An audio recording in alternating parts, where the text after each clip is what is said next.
I've been having a lot of fun reading Le Petit Albert. Now, this is the latest release, one of the latest releases by Black Letter Press.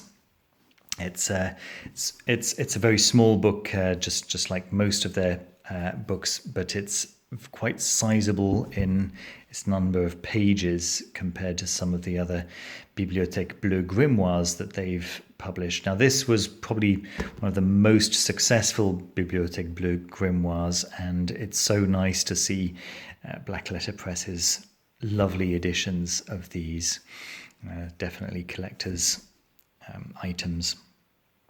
So, what is Le Petit Albert? So you can see on the front here this kind of this pentagram.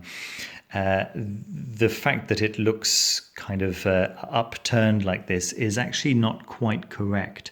It's not quite upturned. The point is not facing down, and the reason for that is that the idea of the upside down pentagram representing evil in any way, and the right way up pentagram representing good, actually stems from the 19th century.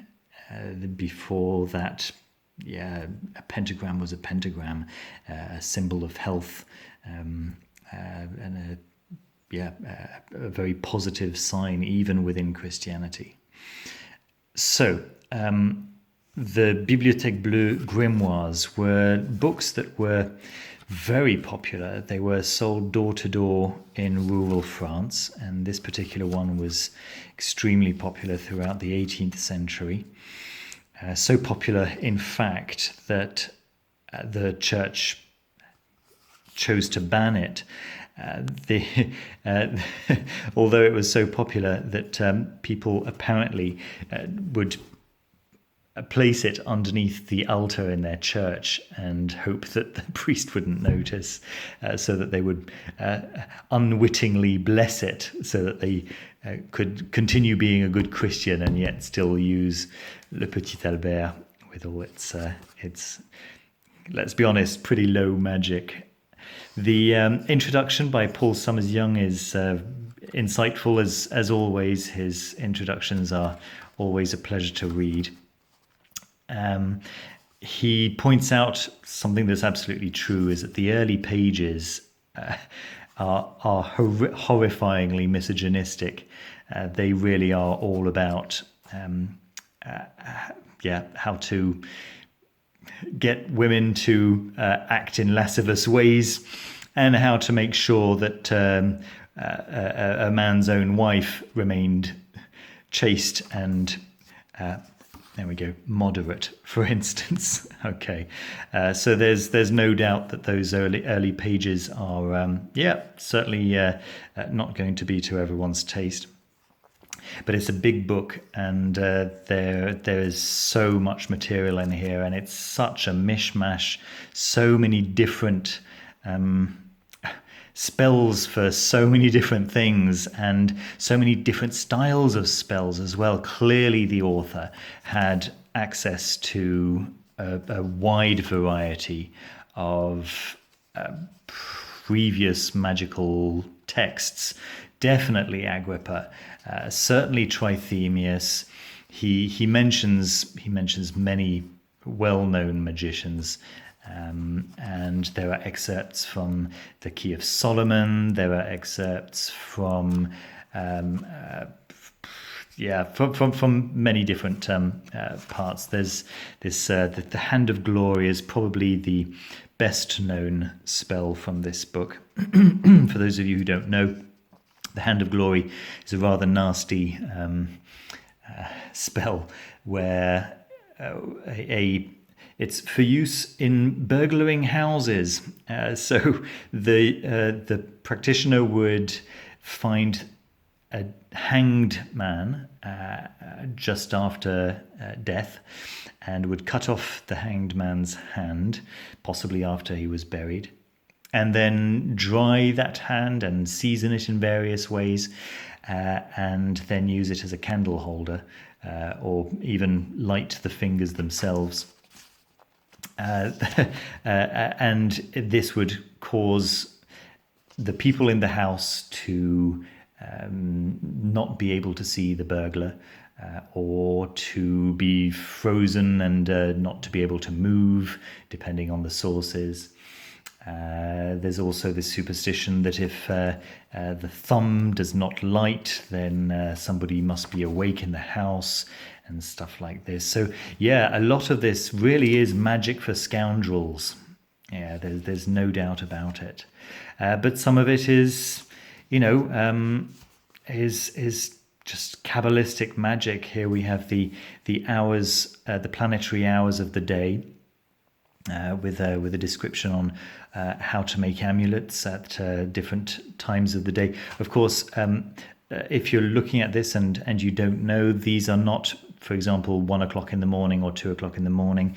In the Western tradition, the day starts at sunrise and ends the next day at sunrise, or if you're looking at a day and a night, then the day starts at sunrise and ends at sunset.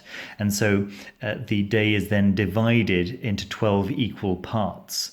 And so the first part, obviously during the summer, each part is going to be longer, and during the winter, each part is going to be shorter during the day, and vice versa for the nights.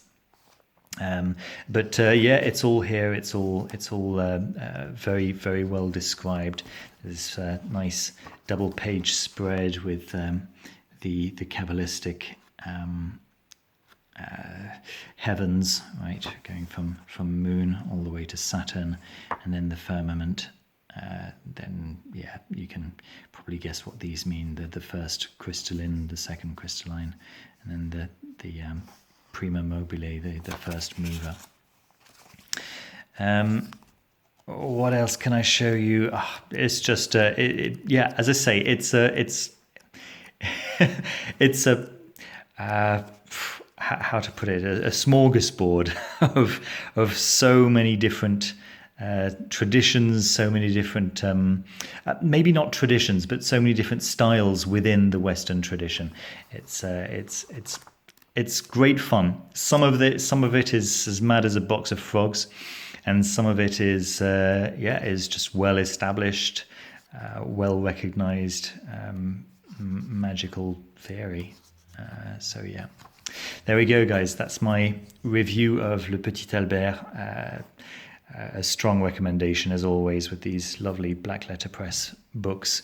This first edition is in this first printing, should I say, is in this lovely light blue buckram. It's kind of an electric blue. I guess the picture here isn't really doing it justice. Let me see if I can get a different color of light in there. I think this is really the closest I'm going to get. It's a little bit darker than what you can see on the picture here. So a little bit darker than this, but not as dark as the Agrippa Part 2 book, also by Black Letter Press, which I'll be reviewing very shortly. There we go. I hope you enjoyed the video. Please don't forget to leave a thumbs up and to subscribe down below.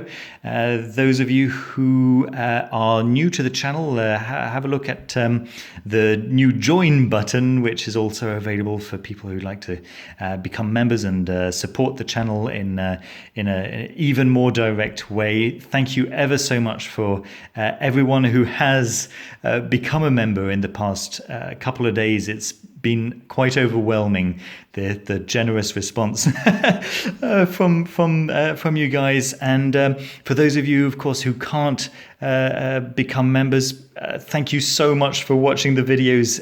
In any case, the membership is by no means an obligation, and it really is just there for people who can afford it. And I'm fully aware that in these difficult times, this is not for everyone.